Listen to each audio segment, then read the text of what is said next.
Ito po yung bago kong bili na air fryer.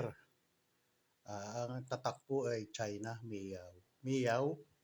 At ito po yung mga selection ng mga ipa-fry nyo o ibibig.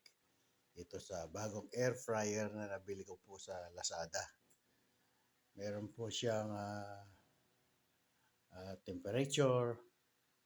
Ayan, meron po siyang timer. Diyan sa baba.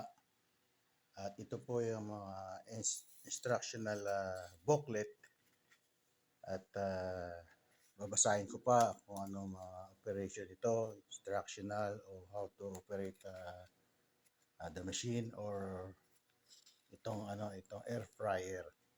Kasi ito po ay less o walang mantika kapag inyong ginagamit. At ito po ay good for health sa mga may tulad kong may senior na hindi na kailangan pang magkameron ng maraming mantika o deep frying. I-avoid po natin yung magkameron tayo ng taas na cholesterol or hypertension. Uh, Avoid po tayo sa mga atake ng hypertension. Kaya bumili po ako nito para itry ko ang mga lulutuin ko rito sa air fryer, lalo na yung mga piniprito o pinafried.